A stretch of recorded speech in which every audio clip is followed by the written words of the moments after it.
Na última, a gente finalizou a última parte da aula, a primeira parte, falando sobre o salário e a remuneração. Então, eu disse para vocês que integrava o salário, a contraprestação fixa que o empregador pagava todo mês, mais as gratificações, mais as comissões. E eu falei que integrava a remuneração, o salário mais as gorjetas. Existe comissionado misto, existe comissionado puro. Seja qual for o comissionado, o empregador deverá arcar com, no mínimo, o salário mínimo mensal, mesmo que ele não venda nada durante aquele mês, certo? Previsão constitucional, no artigo 7, inciso 7 da Constituição, artigo 83 da CLT. Bom, então é isso daí que integra, pela letra da lei, pela letra da CLT, salário e remuneração, para vocês não errarem mais, tá? Agora, eu vou passar a falar para vocês a respeito do que não integra salário de jeito nenhum, tá? Tá gravando já, né, Aníbal? Tá. Então, o que não integra salário de forma alguma, vamos lá, tá? Vou salvar aqui essa tela.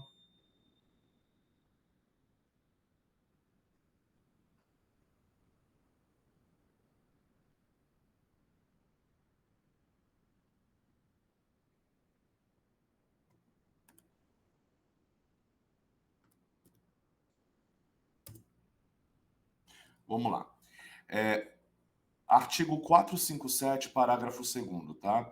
Não são verbas que, mesmo que concedidas e pagas pelo empregador, não possuem natureza salarial por expressa vedação legal. Pessoal, na segunda fase, se perguntarem ajuda de custo, tem natureza salarial? Você vai dizer que não.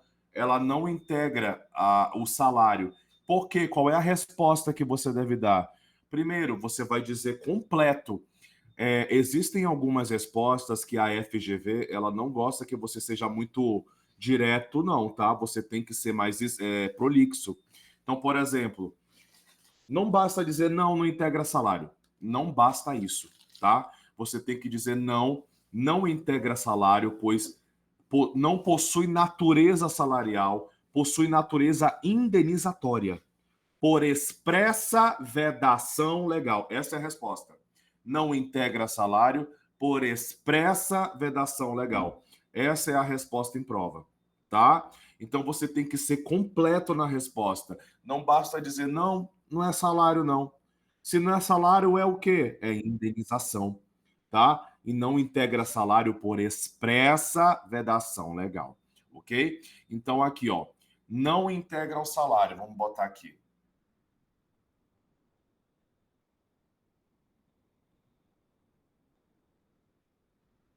De acordo aí com o artigo 457, parágrafo 2º da CLT. Ok? 457, parágrafo 2º da CLT, diz para a gente o seguinte: não integra salário. Primeiro, ajuda de custo. Segundo, prêmios pagos ao empregado, ainda que em dinheiro, não integra o salário. Abonos. Que mais que não integra salário? Diárias para viagem. Diárias para viagem pagas pelo empregador ao empregado não integram o salário dele, tá? Que mais que não tem natureza salarial? Atenção máxima, auxílio alimentação. Auxílio alimentação não integra salário, só que aqui, cuidado, cuidado, porque o artigo 457, parágrafo 2º da CLT, diz o seguinte: auxílio alimentação não integra salário. Aliás, hoje, pessoal, hoje, nada que envolve alimentação, tipo auxílio, ticket, alelo, essas coisas nada disso tem natureza salarial, tá? Aquele PAT que a gente já viu, né, que é o programa de nada disso integra salário envolvendo alimentação. Então, de acordo com o artigo 457, parágrafo 2º da CLT, ele diz o seguinte: auxílio alimentação não tem natureza salarial. E ainda coloca mais, sendo vedado o seu pagamento em dinheiro. Por que ele diz vedado o seu pagamento em dinheiro? Porque se ela for paga em dinheiro, ela tem natureza salarial, ok? Então, auxílio alimentação não tem natureza, salvo pagamento em dinheiro. Ok? Outra coisa é se a alimentação, pessoal, for fornecida para o empregado em forma de banquete. Como assim? Mas isso aí já é salário in natura. É salário in natura, tá? Utilidade. É tido como salário utilidade. Se o empregador fornece para o empregado um banquete, olha, pode comer o tanto que quiser, pode comer de graça, pode almoçar de graça. Isso passa a ter natureza salarial, tá? Mas de salário in natura. Bom, mas vamos focar aqui no pagamento em dinheiro da alimentação. Vou citar algumas verbas para vocês que não estão na CLT, tá? Estão em outras leis, mas que não possuem natureza salarial também. Vamos lá? Bom, a próxima verba que não possui natureza salarial é o vale transporte. Deixa eu botar aqui.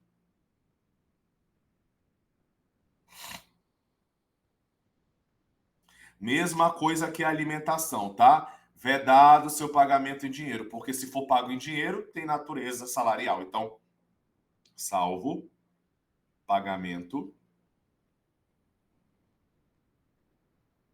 em dinheiro. Do Vale Transporte, a previsão legal é lá na lei dele, que é a lei 7.418 de 85, tá? Outra verba que está fora da CLT, que também não tem natureza salarial, é a participação nos lucros da empresa. Participação nos lucros da empresa, pensa só, o empregador, ele quer ser generoso com seus empregados. Cara, eu quero que todos participem nos lucros da empresa, tá? Caramba, estamos com 19, 20 pessoas aqui assistindo a aula, recorde, hein?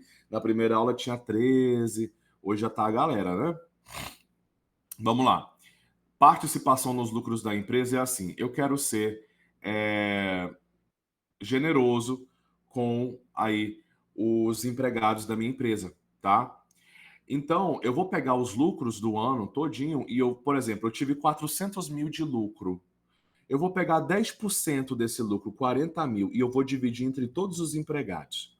Só que a preocupação do empregador é, cara, se eu dividir esse lucro com os empregados, será que eu vou ter que repassar FGTS desse valor? Será que eu vou ter que repassar INSS desse valor?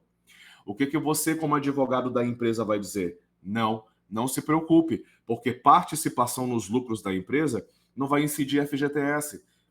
Por quê? Porque não possui natureza salarial. Por expressa vedação legal. Então, participação nos lucros da empresa, de acordo aí com o artigo, deixa eu botar aqui, o artigo 3º, tá? Da lei dele, que é a lei 10.101 de 2000. Show? Então essas são aí as verbas que você já pode ter certeza que se cair em prova, você vai responder não integra salário. Por quê? Porque não tem natureza salarial, tem natureza indenizatória. Por expressa vedação legal. Show? Bom, tá tudo no 45, a grande maioria tá no 457, parágrafo 2º, tá? Da CLT. A grande maioria, mas algumas eu passei estão fora, como vocês viram. Show? Bom, ok. Falando agora, vamos falar agora sobre o salário in natura, tá? Que já é um pouco diferente disso daqui. Por quê? Porque, pessoal, o salário in natura, ele é um salário concedido em utilidades, tá? Então vamos lá, para vocês saberem o que é o salário in natura. Deixa eu passar um risco aqui. Vou começar falando dele aqui nessa tela.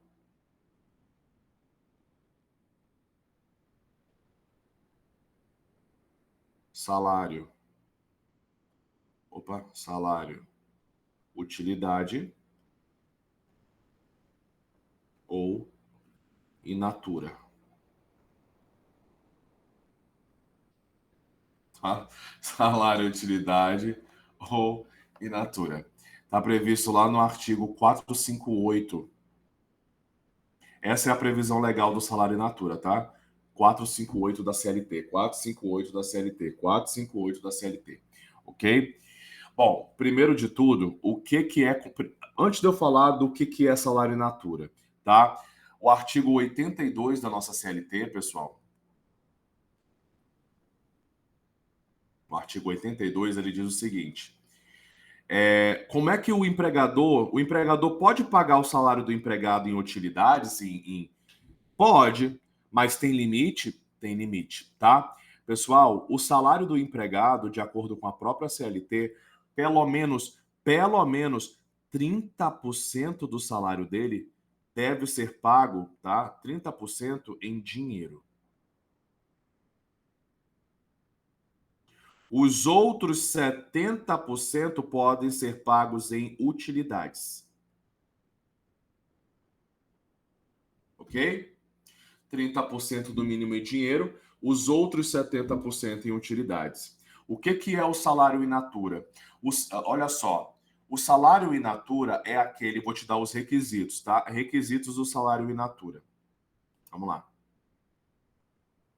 O primeiro requisito do salário in natura ele deve ser fornecido de maneira habitual. Fornecido habitualmente. Segundo requisito, por força do contrato de trabalho. Por força do contrato. Como assim, professor, por força do contrato? Ou seja, para ser salário in natura, nós temos muitas utilidades, muitas, mas nem todas as utilidades são salário. É isso que vocês têm que ver.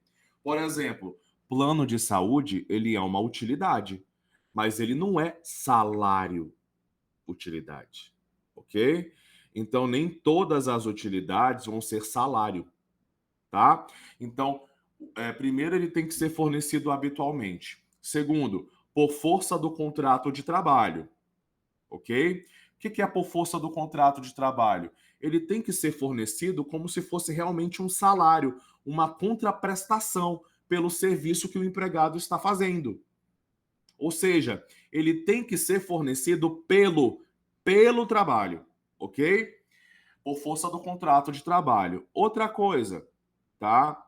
Para que seja considerado salário utilidade ou salário in natura, não pode ter vedação legal. Pessoal, porque assim, pode ser que aquela utilidade seja fornecida habitualmente. Pode ser que aquela utilidade seja fornecida por força do contrato de trabalho, mas aí tem vedação legal. Aí não é salário. Então tem que reunir esses três requisitos. Como assim vedação legal? O plano de saúde, por exemplo. O plano de saúde, ainda que ele seja fornecido habitualmente, não está na lei, plano de saúde não tem natureza salarial? Pronto, vedação legal. Então já não integra salário.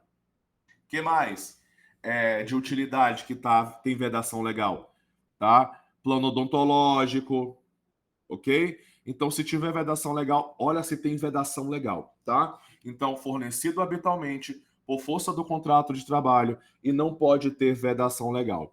Além disso, pessoal, nós devemos atentar que, observação, vou botar bem aqui, observação, é vedado fornecer como utilidade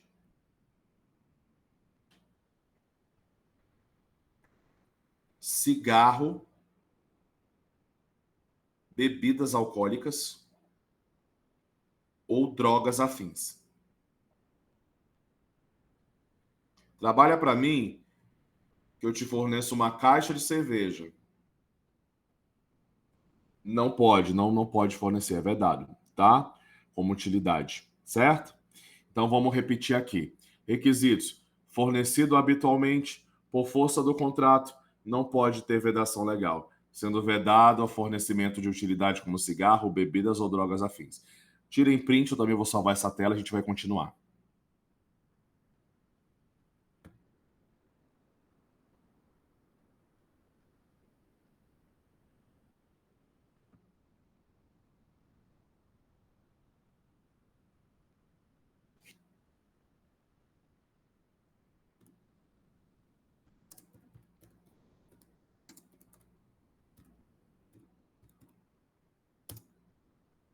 Pessoal, agora vamos para os macetes. Como é, professor, que eu vou descobrir na prova se aquela utilidade que foi fornecida para o empregado possui natureza salarial ou se não possui natureza salarial? Pessoal, vamos lá. Várias utilidades podem ser fornecidas, mas algumas possuem natureza salarial, outras não. Olha só, você vai utilizar a regra do para o trabalho, tá? Meu Deus, deixa eu ajeitar essa linha aqui que tá igual a minha cara, torta. Menos pior. E pelo trabalho, ok? Só que vocês têm que levar em consideração também se não tem vedação legal. Porque essa regra aqui é maravilhosa para você descobrir se tem natureza salarial ou não. Mas se tiver vedação legal, não vai ser salário, ok? Então, como regra, você usa essa regrinha aqui, ó. O empregado recebeu um carro do empregador. Aí você vai se perguntar: peraí, esse carro que foi fornecido para o empregado foi como forma de contraprestação pelo serviço que ele presta? Se foi pelo trabalho dele, o empregador deu pelo trabalho dele, tem natureza salarial, é salário. É salário, utilidade. Ah, mas o carro que foi fornecido para o empregado foi fornecido porque é indispensável para que ele realize o trabalho dele. Ele só consegue se locomover pelas cidades com esse carro que o empregador forneceu. Se foi para o trabalho, não tem natureza salarial.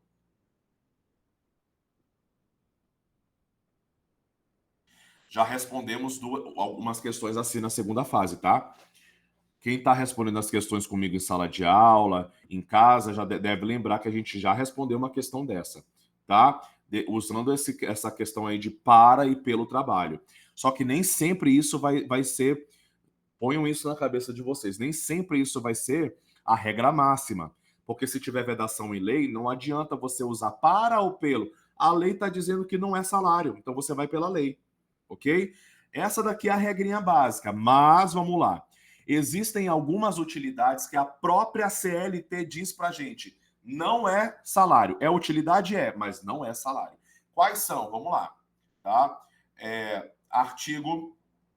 Deixa eu botar aqui. Utilidades sem natureza salarial.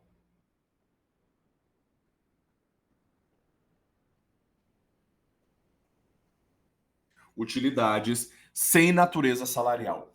Que utilidades são essas? Estão previstas no artigo 458, parágrafo 2º e parágrafo 5º da CLT. São as vedações legais. Vamos lá. Primeiro, gritando na nossa cara, plano de saúde.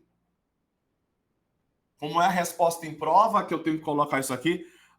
Plano de saúde não tem natureza salarial por expressa vedação legal. Por expressa, essa é a resposta em prova, tá? Então, plano de saúde e odontológico também, mesma coisa. O que mais? Vestuários para o trabalho. Vestuários fornecidos para o trabalho. Vestuários para o trabalho. Você pode ver que a CLT é clara, é para o trabalho. Porque se o empregador, a gente até respondeu uma questão assim, paga para o empregado todos os meses, olha, vou te dar R$ 500 só para você comprar roupa para você. Aí já passa a ter natureza salarial, tá? Mas vestuários para o trabalho não tem natureza salarial. O que mais? Transporte para o trabalho.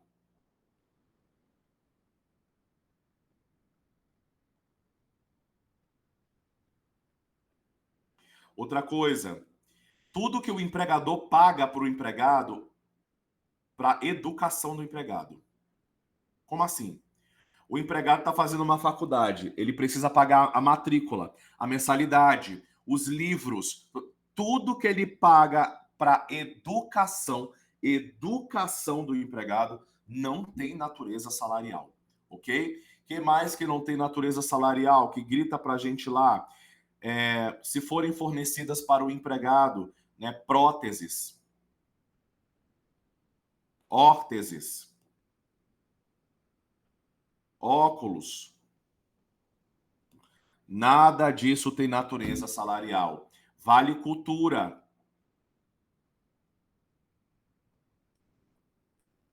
tá? Eu estou te colocando as mais, assim, as mais incidentes em prova, mas tem muita coisa lá, tá? No 458, parágrafo 2º. Acho que eu já coloquei quase tudo aqui, tá? Vale cultura, previdência privada. Previdência privada não tem natureza salarial, ok? Então, essas utilidades aqui não possuem natureza salarial por expressa vedação legal. Se não tiver vedação legal, eu vou pela regra do para e do pelo. Para o trabalho não é salário, pelo trabalho é salário. O que é Gympass, Thaís, Laísa? Esclarece para mim, que não está na CLT. Para a segunda fase só vai cair o que está na CLT. O que é Gympass? É para academia? Isso, é para a academia, que muitos trabalhadores do distrito recebem esse Gympass e têm acesso a várias academias da cidade.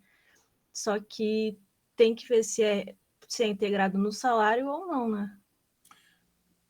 Passa a ter natureza salarial. Perfeito. Porque eles não recebem, com certeza, esse Gympass, eu acredito que não seja para o trabalho. É para a execução do trabalho? Não, com certeza é pelo trabalho do empregador. Então é como Empregado. uma contraprestação, né? A Isso. não ser que o empregador, ele precisa aí carregar muito maquinário pesado, vamos pagar uma academia para ele, né?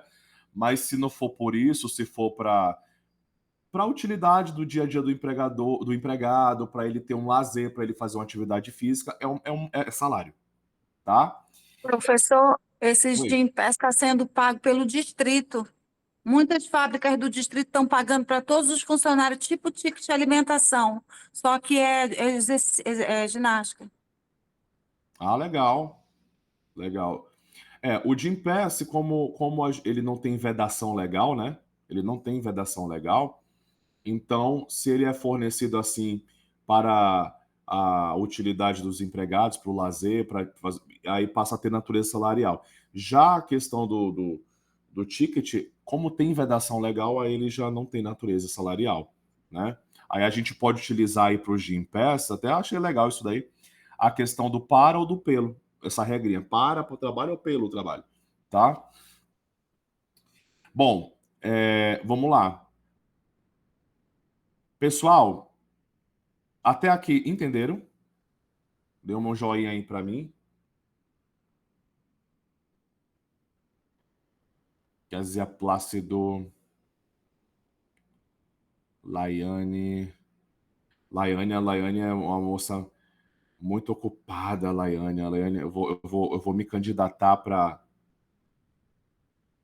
governador. Eu vou chamar a Laiane para trabalhar da minha candidatura. Bora, Laiane. Vocês vão votar em mim, vão? Isso, vocês só vão prometer. Chegar na hora, vocês vão votar no Wilson Lima. Ó, a Carolina disse que vai votar em mim, ó. Cara, se a Carol vota em mim, eu já ganhei. Pronto. Nós vamos fazer, Carol, uma clínica para tratar só de bodyline. Promessa de campanha, né, professor? Já é minha promessa de campanha. Tá? O professor não pode prometer o que não pode cumprir, hein? Não, mas eu vou fazer, que eu também já tô ficando bodyline já. Eu também já tô. A Carol às vezes entra da sala de aula, eu tô falando de uma coisa, ela já tá em outro lugar com a CLT, ela tá viajando. É tanta coisa que ela faz ao mesmo tempo que a cabeça dela fica viajando de outro lugar, né, Carol? Onde é que o senhor tá, professor?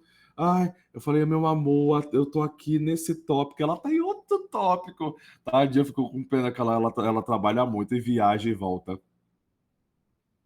É bodyline, é bodyline. Fico, professor, fico totalmente borderline. Mas no dia que ela bateu o carro dela foi o auge. O auge, né, menina? Ela chegou como se tivesse andando em plumas, assim, tranquila.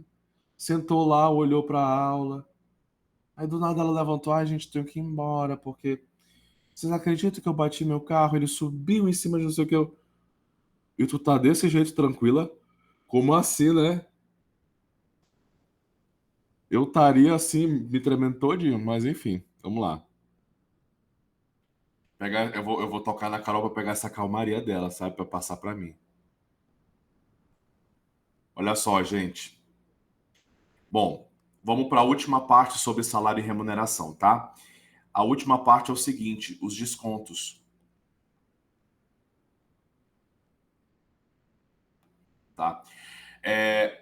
A questão toda é o seguinte, professor, o empregador fornece para o empregado um salário utilidade, uma utilidade, seja salário ou não.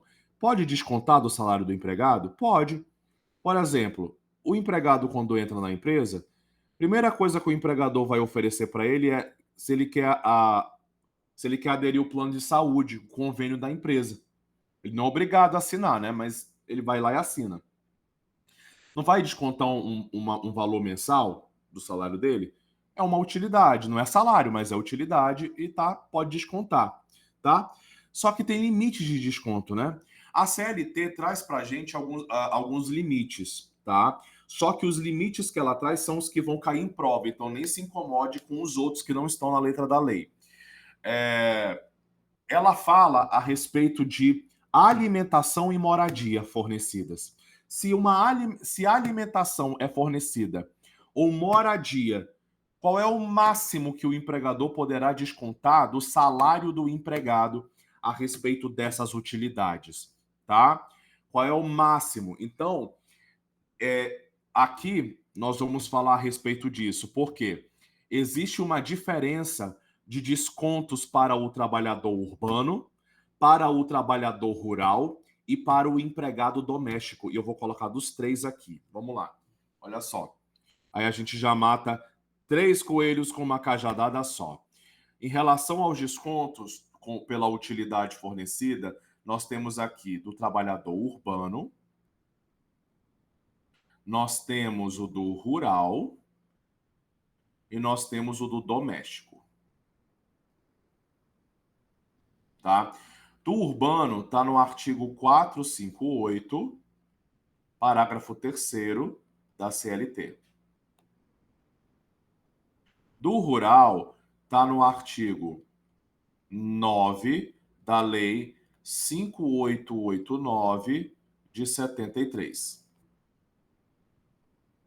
Do doméstico está no artigo 18 da Lei Complementar 150 de 2015. Ok? Então, como é que funciona isso daí? Pessoal, a CLT traz para a gente relação à alimentação e à moradia. Vamos botar aqui, alimentação e moradia, só nesses dois primeiros, tá? Em relação ao trabalhador urbano, pessoal, a CLT diz para a gente que o empregador vai se limitar a descontar o máximo de 20% para alimentação, 25% da moradia. Nesses dois casos, é do salário contratual.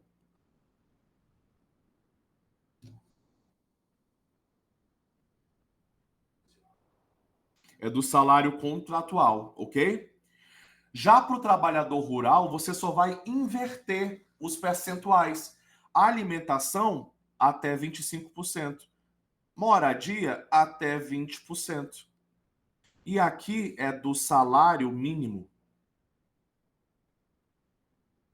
Entenderam? Então, olha a diferença do urbano para o rural, tá? O trabalhador urbano poderá ser descontado até 20% de alimentação, até 25% de moradia do salário contratual. Do trabalhador rural, até 25% de alimentação, até 20% de moradia do salário mínimo. Já o trabalhador doméstico é vedado desconto.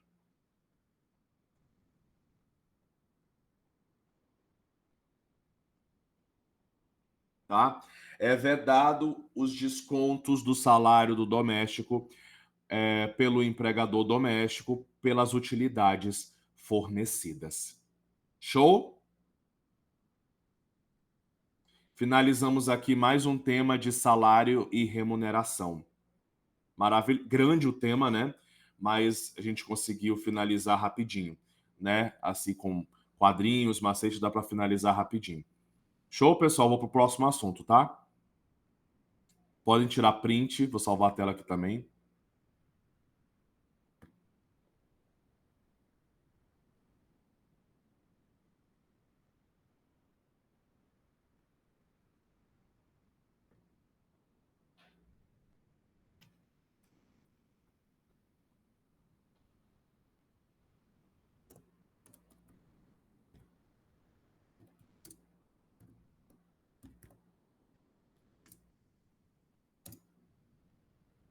Muito bem, próximo assunto que tem tudo para cair na prova. Vamos falar sobre esse assunto que é periculosidade e insalubridade. Vamos lá, insalubridade.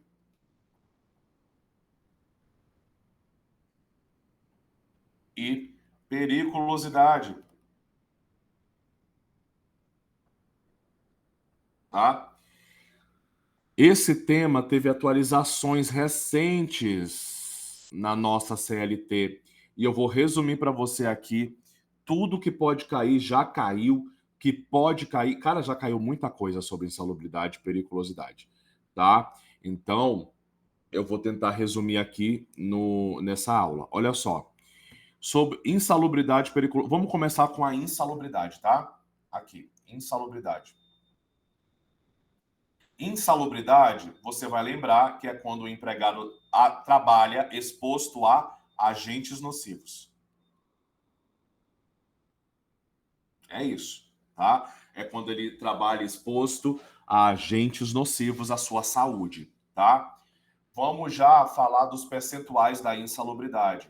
Artigo 192 da CLT fala sobre o adicional. Em relação à insalubridade, pessoal, quando nós falamos do adicional, nós temos 3 graus. Vamos colocar aqui. Primeiro, segundo, terceiro. Nós temos o grau mínimo. Nós temos o grau médio. Nós temos o grau máximo.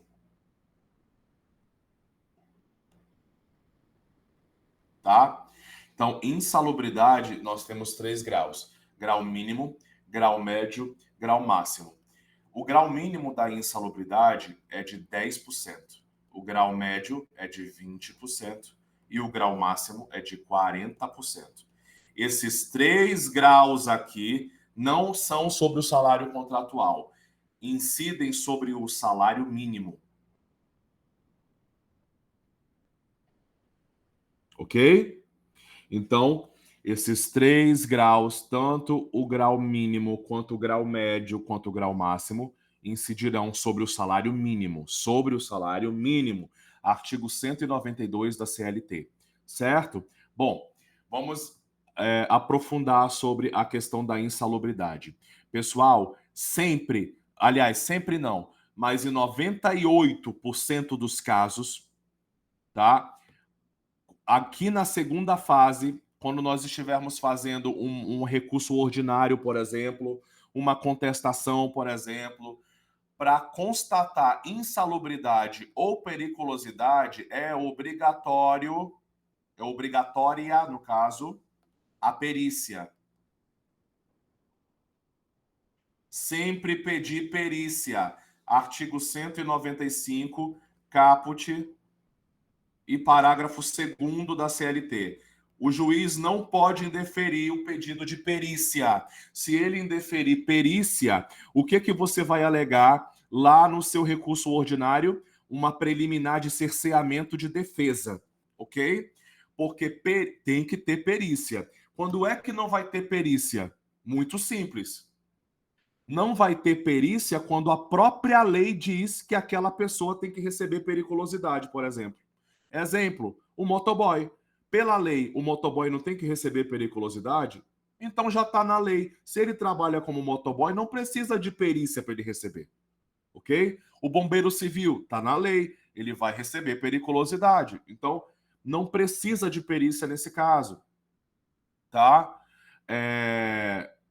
Agora, se não tem previsão legal, vai ter obrigatoriamente que ter perícia. Senão, você alega cerceamento de defesa no RO. Tá? Bom, continuando sobre a insalubridade aqui, tá? Que são sobre agentes nocivos. Vamos falar sobre algumas súmulas importantes para a questão da insalubridade, ok? A primeira súmula, deixa eu até abrir um tópico para súmulas aqui.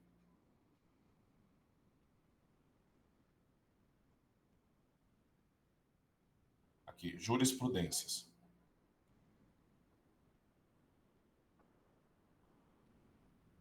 Tá?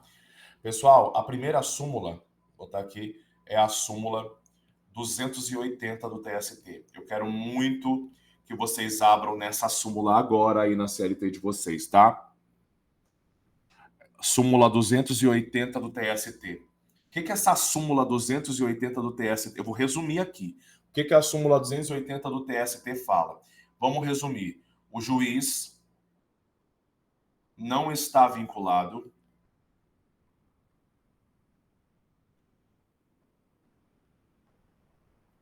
ao agente nocivo indicado na inicial. Pessoal, eu acho que é 283. Confirma aí para mim, que às vezes foge da cabeça. Se é 208... Não, é 293. Calma. Deixa eu confirmar essa súmula. 293, eu acho. Súmula 293 do TST. É, adicional de insalubridade. Causa de pedir agente nocivo diverso do apontado Isso. no artigo inicial. É 293, né? Deixa eu apagar aqui.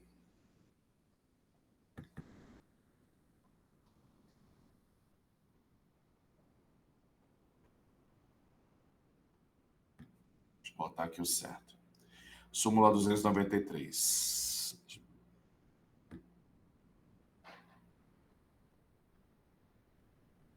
Uai, deixa eu engrossar isso aqui.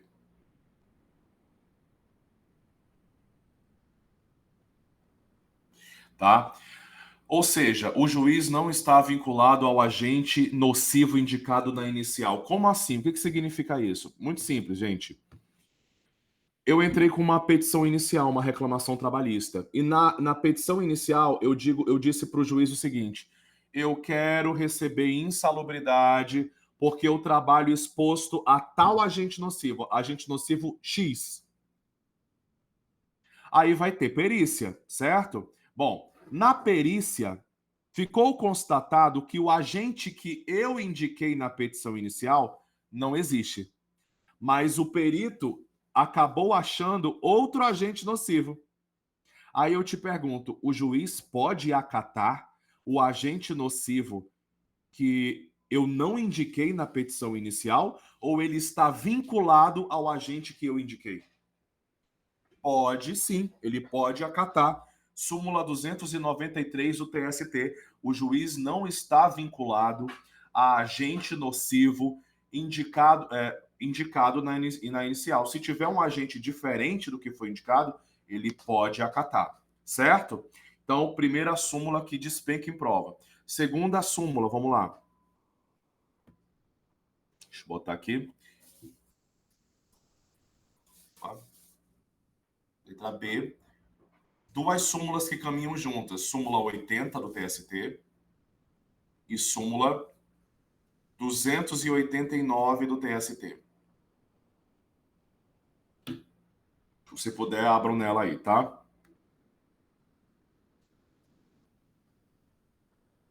Deixa eu abrir aqui também.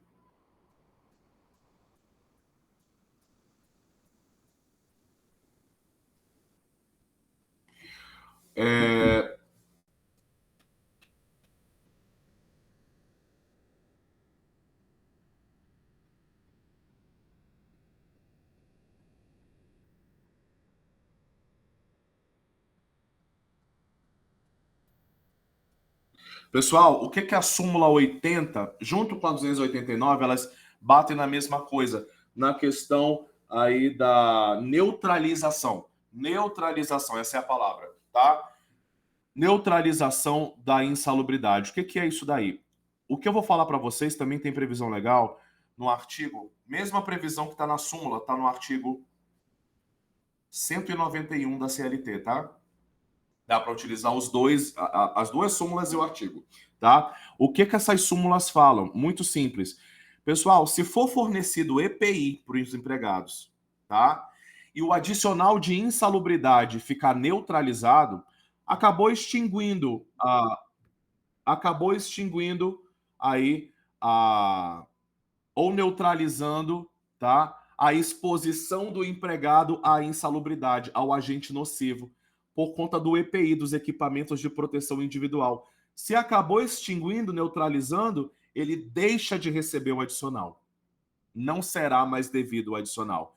Ou seja, o empregador forneceu EPI, neutralizou o agente nocivo, tá? Eliminou, neutralizou a insalubridade por conta do EPI. O empregado deixa de receber o adicional de insalubridade, ok? Então, em caso aqui de eliminação, neutralização,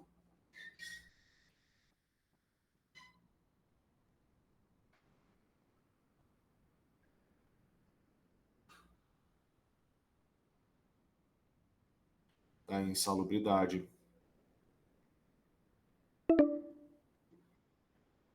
por EPI, o empregado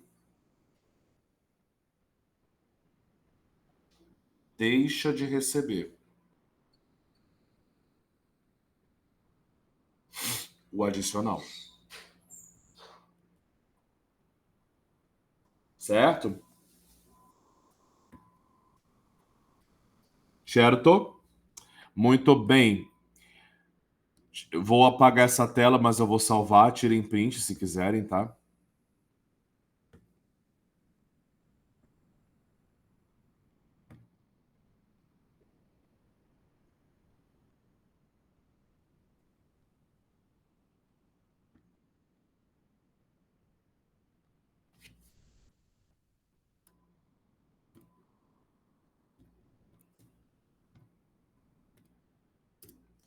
Muito bem. Vou finalizar o adicional de insalubridade aqui e já está finalizando a chamada também, faltam poucos minutos, aí a gente vai, eu mando um novo link para a última parte da aula, tá? Pessoal, olha só, continuando ainda sobre as jurisprudências da insalubridade, vamos colocar aqui, jurisprudências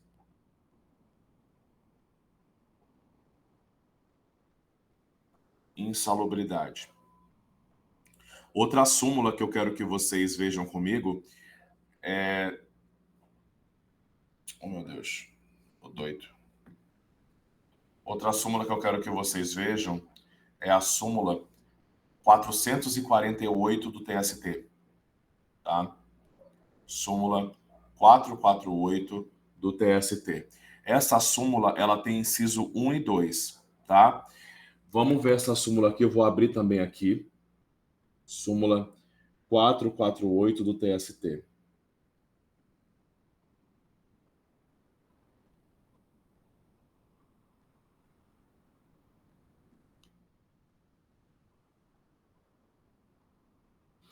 Bom, primeira coisa, pessoal, o inciso 1 dessa súmula diz o seguinte, deixa eu pegar outra cor.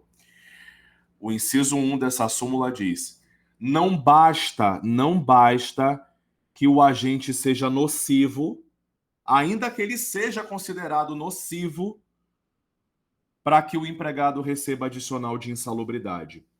O empregado só vai receber o adicional de insalubridade se o agente nocivo, aquela atividade insalubre, estiver na lista do Ministério do Trabalho.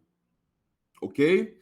Então, não, é insalubre, mas tem que estar na lista do Ministério do Trabalho para que o empregado venha a receber o adicional. Então, olha só, não basta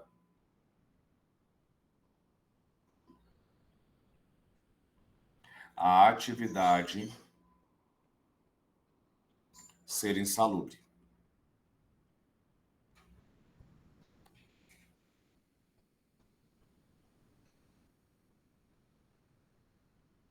A atividade deve constar na lista do Ministério do Trabalho, ok? Segundo inciso dessa súmula diz o seguinte: os empregados que trabalham com higienização sanitária de instalação sanitária de uso público ou coletivo de grande circulação ou coleta de lixo vai receber adicional de insalubridade em grau máximo, ou seja, tá? Empregados. Aqui já não precisa de perícia, né, gente? Já está na lei. Então, empregados que fazem limpeza de sanitários públicos, coletivos ou coleta de lixo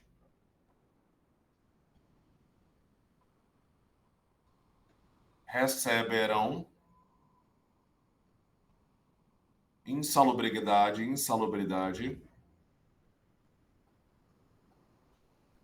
em grau máximo. Certo? Então, inciso 1, não basta que a atividade insalubre seja insalubre, ela tem que estar na lista do Ministério do Trabalho. Segundo, empregados que fazem limpeza de sanitários públicos coletivos de alta circulação ou coleta de lixo receberão insalubridade em grau máximo. Se é grau máximo, qual é o grau? 40% sobre o salário mínimo. Ok? Para finalizar aqui sobre a insalubridade, eu quero falar para vocês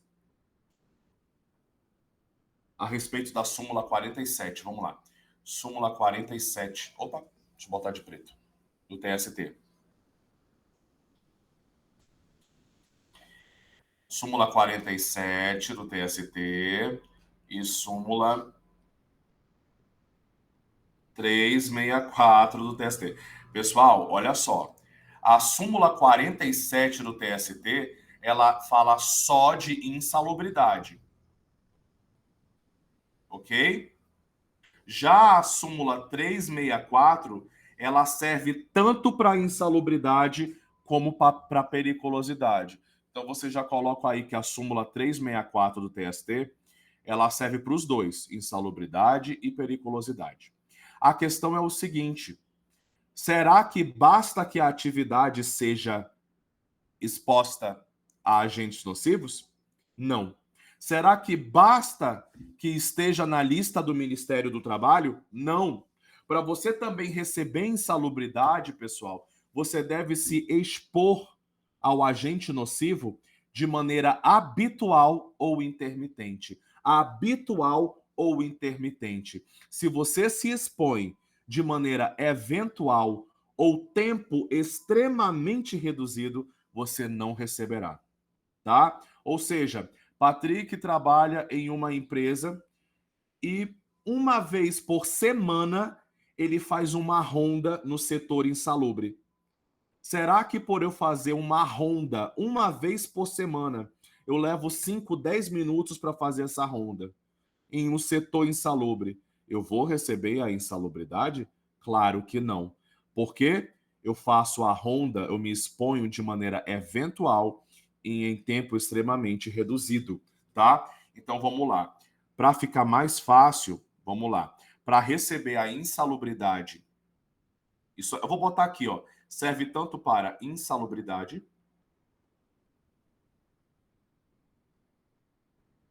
ou periculosidade, que eu vou falar aqui, os dois.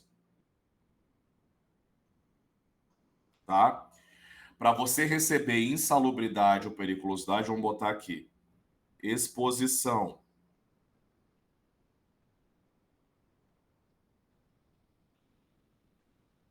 Aí, habitual. Intermitente.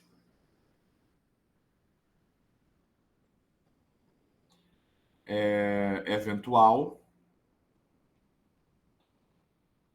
Tempo extremamente reduzido.